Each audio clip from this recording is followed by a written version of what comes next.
Welcome all of you, the viewers of Poland Daily Culture. My name is Maria Kądzielska, and today's question is, have you ever thought about learning how to sing?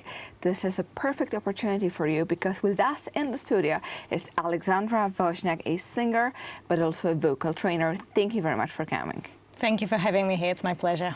And I know you actually were the first coach in Poland connected to something called Estill voice training. And this is something, a new method, not known to us in Poland, but you're of course Polish. So first of all, tell us what actually Estill voice training is, what it's all about and what makes it special. So Estill voice training is an American method of working with the voice.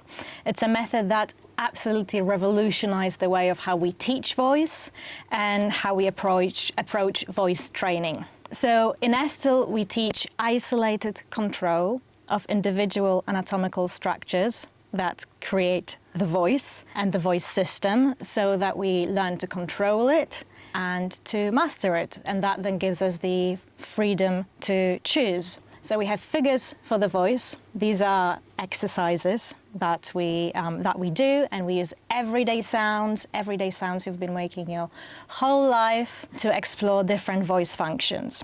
And then in level 2, we explore something that's called voice qualities. And that's when we combine these figures, these special conditions, to create different voice colors for the voice. So as I understand, there are different levels of this training, which someone can go through, yes? A student. It's always individual, but we learn during the course, we learn from A to Z how the voice works and the function of the voice, and then we go from there. Sounds very interesting. So you say about everyday voices or everyday sounds. Mm-hmm. What do you mean by this? For example, the sound of crying. From crying, we can go very easily to singing or to belting. Okay. So basically things which are natural for us as human beings, and then how to change or manipulate them to sing. Exactly, to access different registers, to access different notes and different voice effects.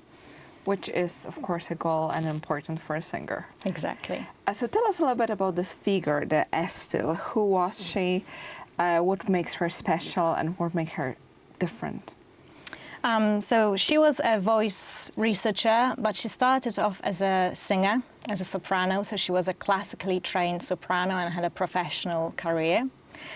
And that was, I think, in her 50s that she decided to change and got really excited about the voice and teaching others. Because throughout all of her life, she was asking herself the question, how am I doing this?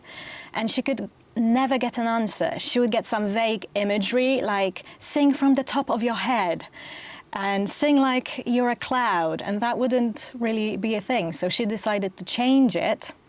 And I think all of that started with, there's a small anecdote that I might tell you. There was a boy coming to her singing lesson with a mother. Mother was having the singing lesson, and Joe Estill was singing an opera piece. And that small boy, just listening to the lady singing, he said, "Mom, why is this lady crying so much?" And that triggered something. And then she actually used this cry as to explain the vocal function, and it's used in the vocal training as part of the model, and is just used now quite commonly, let's say. So basically, just to explain to us.